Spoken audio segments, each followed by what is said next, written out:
വിശുദ്ധ യോഹന്നാൻ തൻ്റെ സുവിശേഷം എഴുതുന്നത് തന്നെ ക്രിസ്തുവിൻ്റെ അധികാരത്തെ ചൂണ്ടിക്കാണിച്ചുകൊണ്ടാണ്. ക്രിസ്തുവിൻ്റെ യോഹന്നാൻ്റെ സുവിശേഷം 1-ാം അധ്യായം 2-ാം തിരുവചനം ഇങ്ങനെയാണ് പറഞ്ഞു വയ്ക്കുന്നത്: സമസ്തവും അവനിലൂടെ ഉണ്ടായി, ഒന്നും അവനെ കൂടാതെ ഉണ്ടായിട്ടില്ല.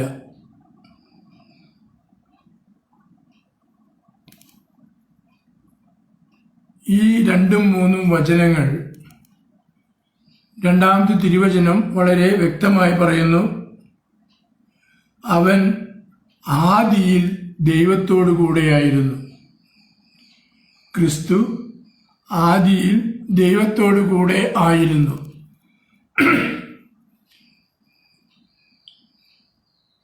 മൂന്നാമത്തെ വചനം വളരെ വ്യക്തമായി വീണ്ടും പറയുന്നു, സമസ്തവും അവനിലൂടെ ഉണ്ടായി, അവനെ കൂടാതെ ഒന്നും ഉണ്ടായിട്ടില്ല.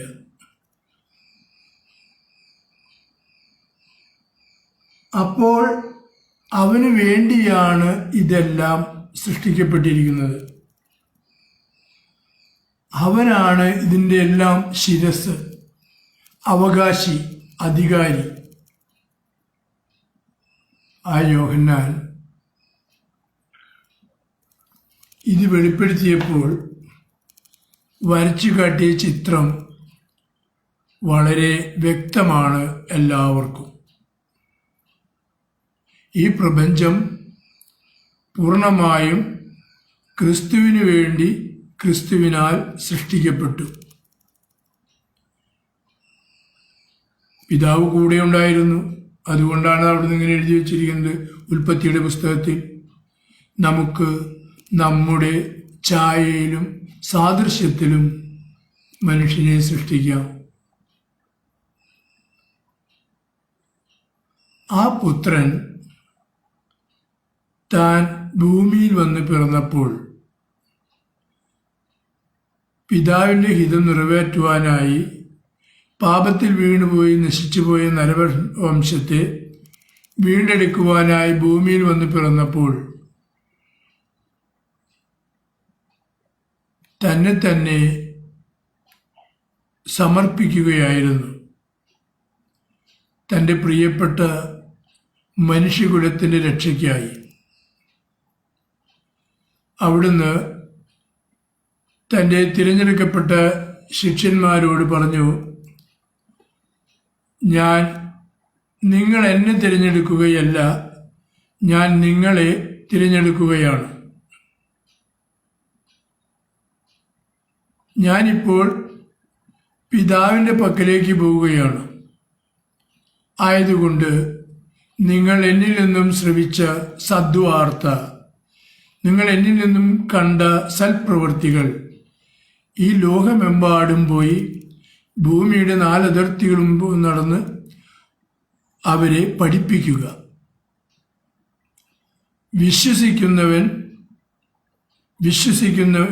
ഇത് കേട്ട് വിശ്വസിക്കുന്നവന് പിതാവിൻ്റെയും പുത്രൻ്റെയും പരിശുദ്ധാത്മാവിൻ്റെയും നാമത്തിൽ ജ്ഞാനസ്നാനം നൽകുക. ഈ ദൗത്യം യേശുക്രിസ്തു തൻ്റെ പ്രിയ ശിഷ്യരെ ഏൽപ്പിച്ചു.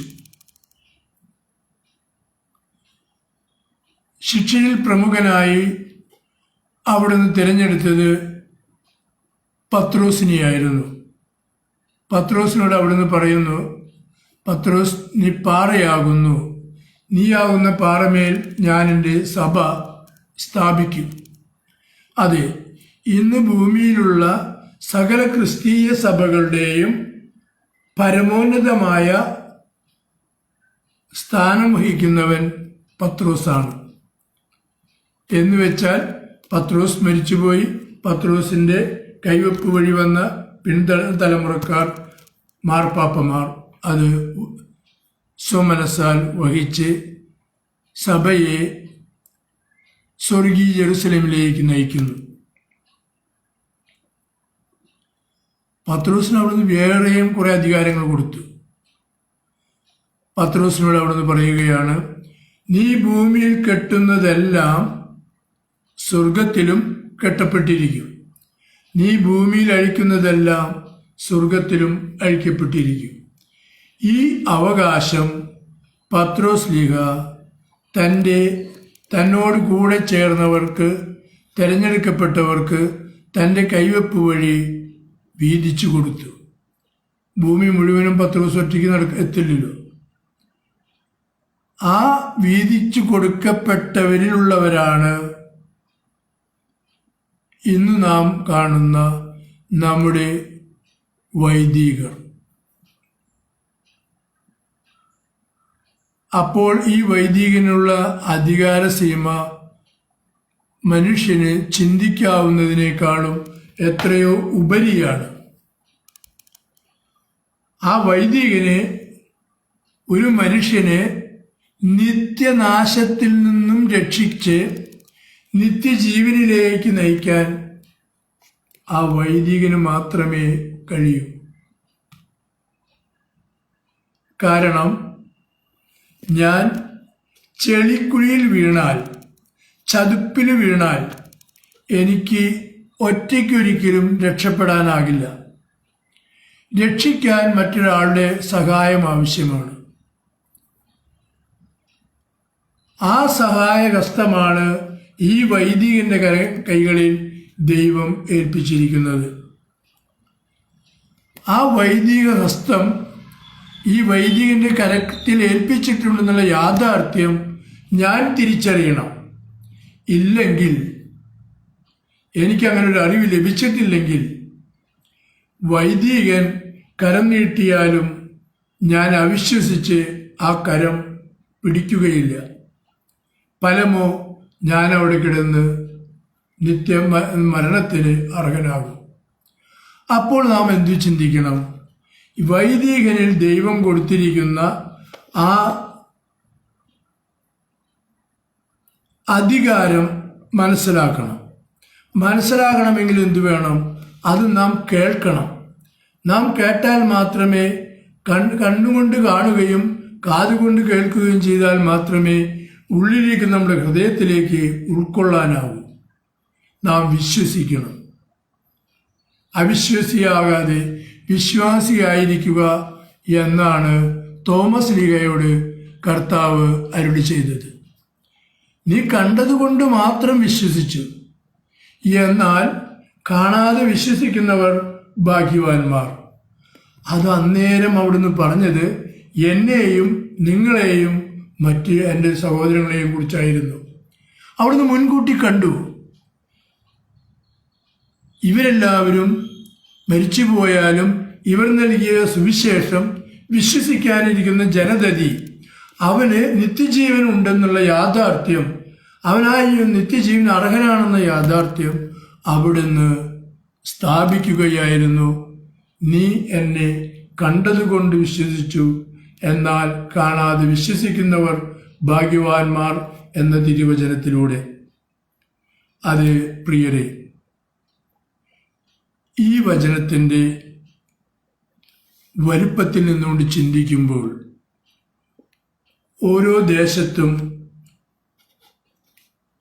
കത്തോലിക്ക സഭ വഴി അവരോധിക്കപ്പെടുന്ന ഓരോ വൈദികനും ഒരു വലിയ ചുമതലയുണ്ട്.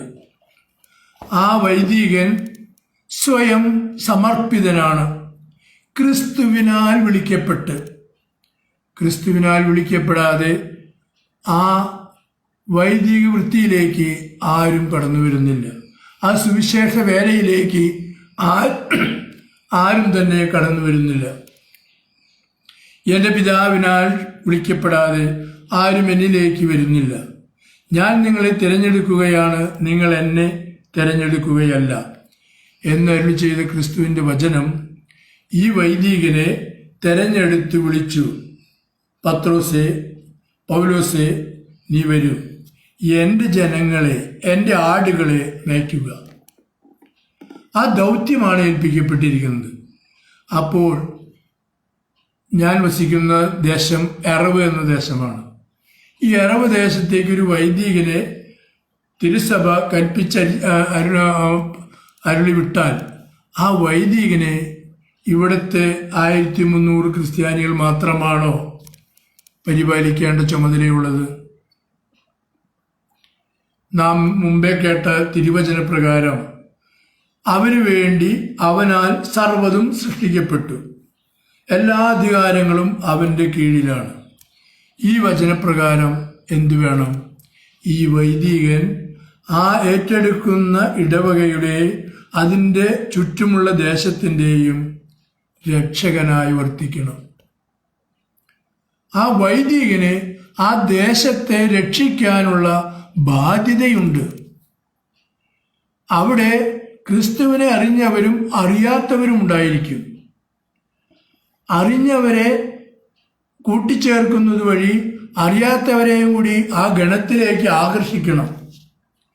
അവർ ഇപ്പോൾ കൊണ്ടു നടക്കുന്ന അവരുടെ സ്വാതന്ത്ര്യത്തെ ബഹുമാനിച്ചുകൊണ്ട് തന്നെ അവരിലേക്ക് ക്രിസ്തു ചൈതന്യം വർഷിക്കപ്പെടണം. അതിനെന്തു ചെയ്യണം?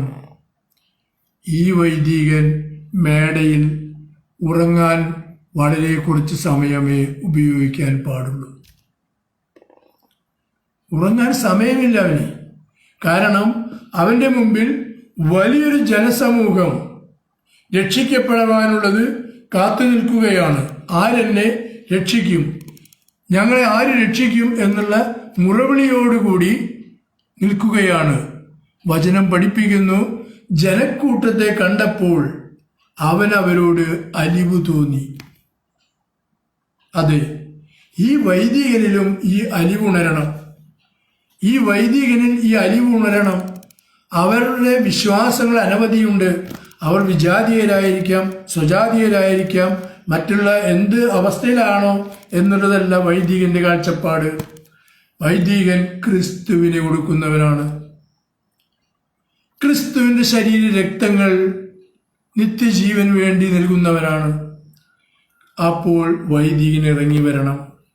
ഓരോ ഭവനത്തിലെയും സുഖദുഃഖങ്ങൾ അന്വേഷിക്കുവാൻ ബാധ്യസ്ഥനാണ്. അവിടുന്ന് വചനത്തിൽ പറഞ്ഞിരിക്കുന്നു, ഏതെങ്കിലും ഒരു ഭവനം നിങ്ങൾ പറയുന്നത് വിശ്വസിക്കാതെ പുറത്താക്കുകയാണെങ്കിൽ നിങ്ങളുടെ കാലിലെ പൊടി അവരുടെ സാക്ഷ്യത്തിനായി തട്ടിക്കളഞ്ഞ് മടങ്ങിപ്പോരാൻ. ആരെയും നിർബന്ധിക്കാൻ പറഞ്ഞിട്ടില്ല.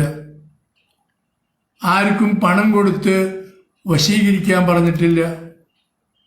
നീ കൊടുക്കുന്ന സദ്വാർത്ത, രക്ഷയുടെ സന്ദേശം സ്വീകരിക്കാൻ കഴിവുള്ളവന് സ്വീകരിക്കാം, ഇല്ലാത്തവന് തിരസ്കരിക്കാം.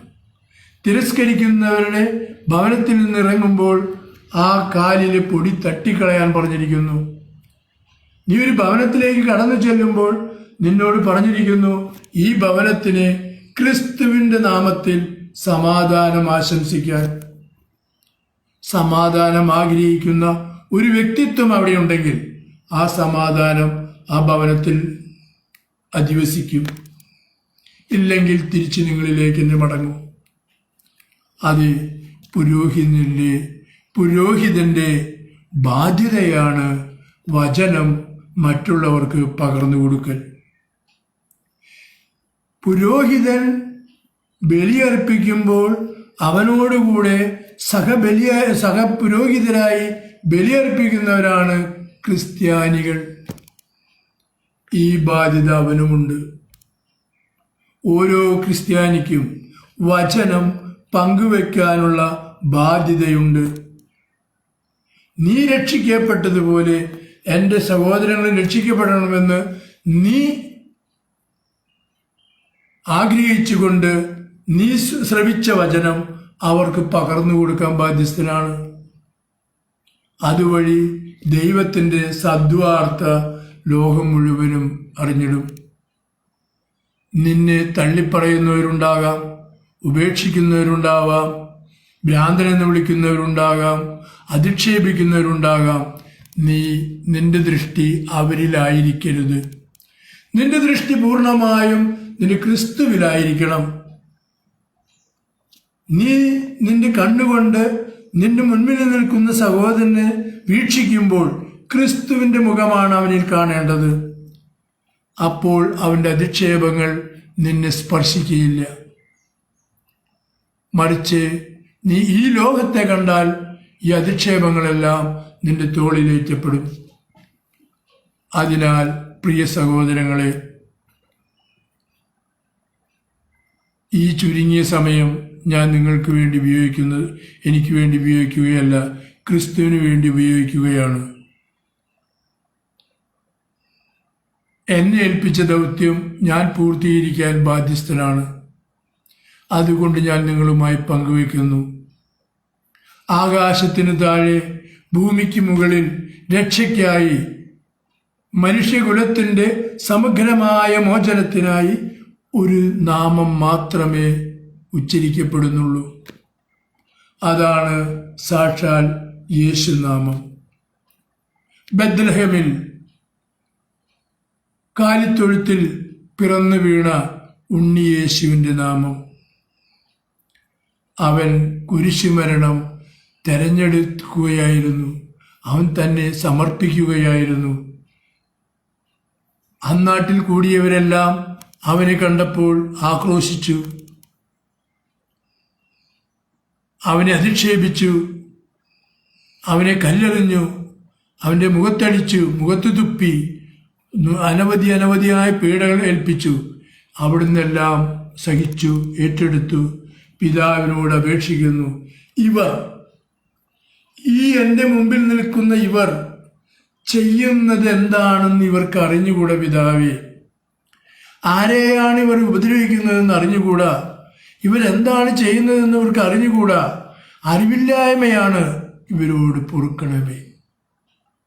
ഇതുതന്നെയാണ് എനിക്കും നിങ്ങൾക്കും പറയാനുള്ളത്.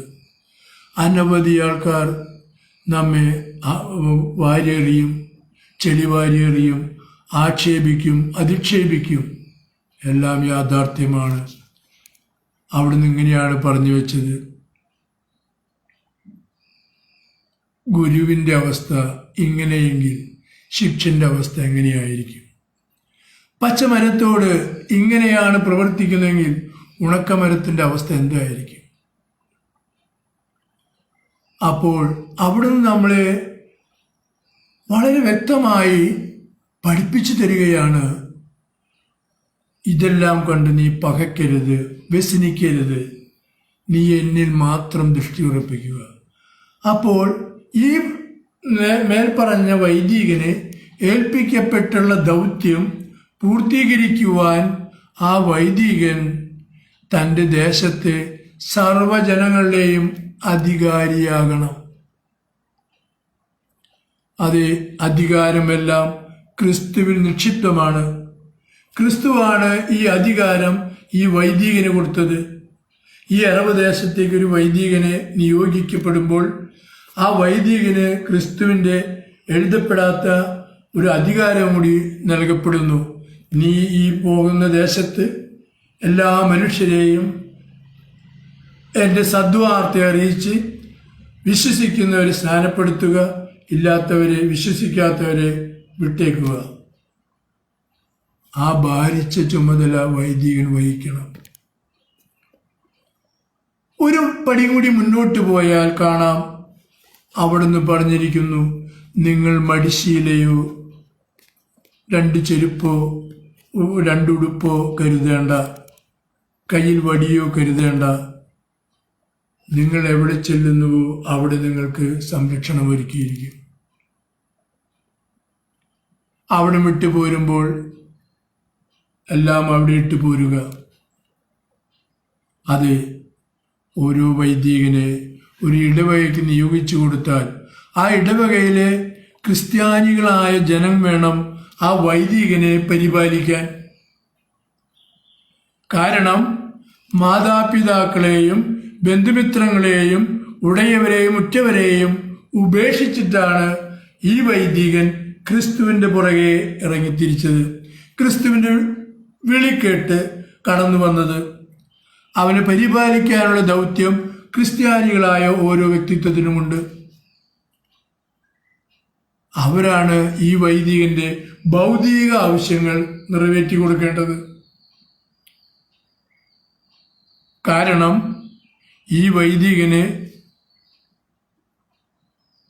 ചായ വെച്ചു കൊടുക്കാൻ അപ്പനും അമ്മയും കൂടിയില്ല, ഭക്ഷണം ഉണ്ടാക്കി കൊടുക്കാൻ അപ്പനും അമ്മയും കൂടിയില്ല, സഹോദരങ്ങളില്ല, സഹോദരിമാരില്ല. പൂർണ്ണമായി ക്രിസ്തുവിന് വേണ്ടി ഉപേക്ഷിച്ചിറങ്ങിയവനാണ്. ഭൗതിക ആവശ്യങ്ങൾ കാണും, നിറവേറ്റി കൊടുക്കാൻ ക്രിസ്തുവിൽ വിശ്വസിച്ച ക്രിസ്ത്യാനിക്ക് മാത്രമേ സാധിക്കൂ. അവർ അത് നിറവേറ്റാൻ ബാധ്യസ്ഥരാണ്. വൈദികരെ ഒന്ന് വിളിച്ച് അന്വേഷിക്കുക, ക്ഷേമാന്വേഷണം നടത്തുക. വൈദികനെ 4 മണിക്ക് വിളിച്ച് അച്ചോ അല്ലെങ്കിൽ വൈദിക ചായ കുടിച്ചോ, ഉച്ചയ്ക്ക് വിളിച്ചു ഊണ് കഴിച്ചോ. നിനക്ക് കൊടുക്കാനായില്ലെങ്കിലും നിന്റെ ഈ വിളി, നിന്റെ ഈ അന്വേഷണം അവനെ കൂടുതൽ ശക്തിപ്പെടുത്തും. ദൈവകൃപയിൽ കൊണ്ട് അവനെ കൂടുതൽ നിറയ്ക്കപ്പെടും.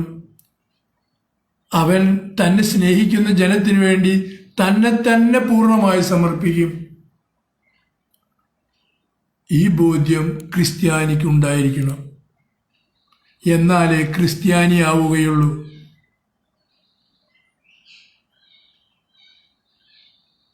പ്രസവിച്ചെട്ടാം ദിവസം ദേവാലയത്തിൽ കൊണ്ടുപോയി മാമോദിസ മുക്കി എന്ന് പറഞ്ഞുകൊണ്ട് ക്രിസ്ത്യാനിയാവുന്നില്ല. കാരണം മാമോദിസ മുക്കുമ്പോൾ ഇവനെ ഞാൻ ക്രിസ്ത്യാനിയാക്കി വളർത്താമെന്ന് ദൈവസമക്ഷം സമ്മതിച്ച ആ ശിശുവിൻ്റെ തലത്തൊട്ടപ്പനും തലത്തൊട്ടമ്മയും ആ കർമ്മം കഴിഞ്ഞ് പള്ളിയിൽ നിന്നിറങ്ങിയാൽ അതോടെ മറക്കും. അവൻ്റെ ജീവിതകാലത്ത് ഒരു ചെറുവിരൽ അനക്കാൻ ഈ പറഞ്ഞ ആൾക്കാരെ കാണില്ല. ഇവർ ദൈവനാമത്തിൽ ദൈവത്തോട് വാഗ്ദാനം ചെയ്തതാണ്, ഞങ്ങൾ ഈ പൈതലിനെ ദൈവസമക്ഷത്തിൽ ദൈവവചനത്തിൽ പൂർണ്ണത പ്രാപിക്കാൻ സഹായിക്കുമെന്ന്. ആ പള്ളിയിൽ നിന്നും പുറത്തിറങ്ങിയപ്പോൾ അവരാ പറഞ്ഞ വാക്കും വലിച്ചെറിഞ്ഞു. മനസ്സിലായില്ലേ സഹോദരങ്ങളെ? അല്ലെങ്കിൽ ആരെങ്കിലും പറയട്ടെ, ഞാൻ എൻ്റെ തലത്തൊട്ടപ്പനായി നിന്നൊരു കുഞ്ഞിനെ ഞാൻ ദൈവിക പരിപാലനയിൽ സംരക്ഷിക്കാൻ വേണ്ടുന്നെല്ലാം ചെയ്തിട്ടുണ്ടെന്ന് ഒരാൾക്ക് പറയാനാകില്ല. കാരണം ഇതെല്ലാം ഒരു ഷോണ്. അത് കഴിഞ്ഞാൽ കഴിഞ്ഞു. വിവാഹം കൂദാശ ചെയ്യുമ്പോൾ 2 സാക്ഷികൾ വരും. സാക്ഷികളുടെ ഉത്തരവാദിത്വം തൊട്ട് ഞാനിവന് ഈ പെണ്ണിനും ചെകഞ്ഞ് കല്യാണം കണ്ടു എന്ന് എഴുതി ഒപ്പിടാനല്ല. ഇവരുടെ ജീവിതത്തിൽ എന്തെങ്കിലും പൊട്ടലോ ചീറ്റലോ വിഷമങ്ങളോ ഉണ്ടായാൽ ഈ സാക്ഷികളാണ് ആദ്യം ഇവരെ രമ്യതയിലേക്ക് നയിക്കേണ്ടത്. എല്ലാവരും കാണണ്ട, പിന്നെ ഒരാളും കാണില്ല. സാക്ഷി ഒപ്പിടാൻ നേരത്ത് ഞാൻ ഇളയപ്പനോട് ഞാൻ പെണ്ണിൻ്റെ അമ്മാമീനെ കുഞ്ഞമ്മാമീനെ എന്നൊക്കെ പറഞ്ഞു വരും. അതിനുള്ളൂ ആൾക്കാരെ ബോധ്യപ്പെടുത്തുക. അപ്പോൾ നാം ചിന്തിക്കണം, ഈ വൈദികന് കൊടുത്തിരിക്കുന്ന അനുവാദങ്ങൾ എന്തൊക്കെയാണെന്ന്. ഈ വൈദികനെ സംരക്ഷിക്കാൻ ക്രിസ്തീയ ജനം ബാധ്യസ്ഥരാണെന്ന് യാഥാർത്ഥ്യം. കിടക്കാൻ ഇടമുണ്ടോ? ഉണ്ണാൻ ഭക്ഷണമുണ്ടോ? കുളിക്കാൻ സോപ്പുണ്ടോ? ഉടുക്കാൻ വസ്ത്രമുണ്ടോ എന്നൊക്കെ ചിന്തിക്കാൻ ഈ ഇടവക ജനം ബാധ്യസ്ഥരാണ്. ക്രിസ്തുവിൽ നിന്നും വരുന്ന കൃപകളെ സ്വീകരിക്കാൻ നമ്മൾ സന്തോഷമാണ്. കാരണം അത് നമുക്ക് കിട്ടേണ്ടതാണ്. ക്രിസ്തുവിന് തിരിച്ചു കൊടുക്കാൻ നമ്മൾ സന്തോഷിക്കാറില്ല. കാരണം കർത്താവിന് എന്തിനാ ഇതൊക്കെ ആവശ്യം? കർത്താവിന് ഇതൊക്കെ തരണം, പിന്നെ വീണ്ടും അങ്ങോട്ട് ചോദിക്കണോ? വേണ്ട. നിങ്ങൾ നോക്കൂ, പിന്തിരിഞ്ഞു നോക്കൂ നിങ്ങളുടെ പൂർവികരിലേക്ക്. അവിടെ കാണാം ഒരു അബ്രഹാം മക്കളില്ലാതിരുന്നു കൊണ്ട് അവസാന നിമിഷത്തിൽ 99 തികയാൻ നേരത്ത് ദൈവം പറഞ്ഞു, ഞാൻ അടുത്ത കൊല്ലം വരുമ്പോൾ നിന്റെ ഭാര്യ സാറയ്ക്ക് നിന്നിലൊരു പുത്രനുണ്ടായിരിക്കും. പുത്രനെ കിട്ടി. പുത്രൻ മുതിർന്നു, വളർന്നു. ദൈവം പറയുകയാണ്, അബ്രഹാമേ, നീ ഏറെ സ്നേഹിക്കുന്ന നിന്റെ ഈ പുത്രനെ എനിക്ക് നീ ബലി നൽകണമെന്ന്. അതിൻ്റെ ഉള്ളിലൊരു വാഗ്ദാനം കിടക്കുന്നുണ്ട്. നിന്റെ ജനം, നിന്റെ മക്കളുടെ മക്കളായി പിറന്ന് ഈ ഭൂമിയെ അവകാശപ്പെടുത്തുമെന്നൊരു വാഗ്ദാനം കൊടുത്തിട്ടുണ്ട്. ആ വാഗ്ദാനത്തിലേക്ക് വന്ന മകനാണ് ഈ ഇസഹാക്ക്. ഒരേ ഒരു മകനുള്ളൂ. എന്നിട്ട് ദൈവം പറയാണ് അബ്രഹാമിനോട്, നീ ഈ മകനെ എനിക്ക് ബലി നൽകണമെന്ന്. ബലി നൽകിയാൽ എന്ത് സംഭവിക്കും? മകൻ മരിക്കും. അബ്രഹാമിനറിയാം. അബ്രഹാം മറുത്തൊന്നും പറഞ്ഞില്ല. കാരണം അബ്രഹാം വിശ്വാസിയായിരുന്നു. ഈ കല്ലിൽ നിന്ന് പോലും മക്കളെ ജനിപ്പിക്കാൻ കഴിവുള്ളവനാണ് ഞാൻ വിശ്വസിക്കുന്ന ദൈവമെന്ന് ബോധ്യമുള്ളവനായിരുന്നു അബ്രഹാം. അതുകൊണ്ട് അവിടുന്ന് മറുത്തൊന്നും പറഞ്ഞില്ല. കഴുതയ്ക്ക് ജീനി കെട്ടി മകനെയും കൂട്ടി തീയും വിറകുമെടുത്ത് ദൈവം കാണിച്ചു തന്ന മലയിലേക്ക് യാത്രയായി. അവിടെ ചെന്ന് ബലിപീഠം പണിതു. എല്ലാം വിറകടക്കി. എല്ലാം കഴിഞ്ഞ് മകന് ബന്ധിച്ച് ബലിയിൽ കിടത്തി. ബലിപീഠത്തിൽ കിടത്തുമ്പോൾ ദൈവം പറഞ്ഞു, അബ്രഹാമേ, കുട്ടിയെ കൊല്ലണ്ട. ആ അബ്രഹാമിന്റെ വിശ്വാസം സംരക്ഷിക്കപ്പെട്ടു.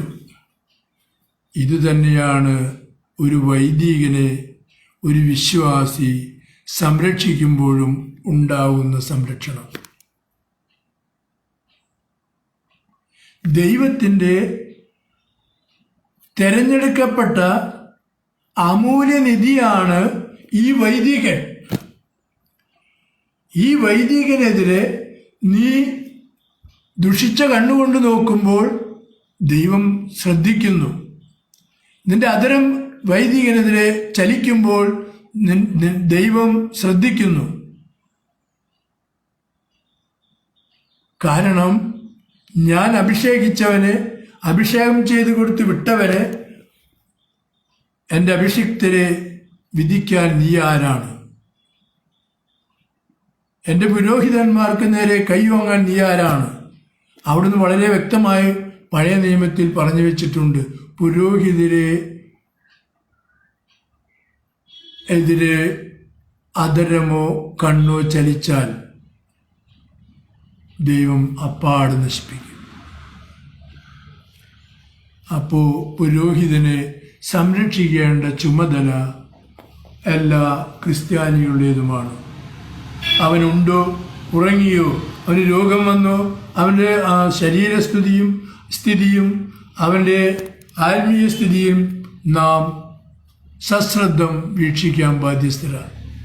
കാരണം അവൻ വഴിയാണ് പിതാവായ ദൈവം തൻ്റെ പുത്രൻ്റെ സർവാധികാരങ്ങളും ഭൂമിയിലെ മനുഷ്യരിലേക്ക് കൊടുത്തിരിക്കുന്നത്.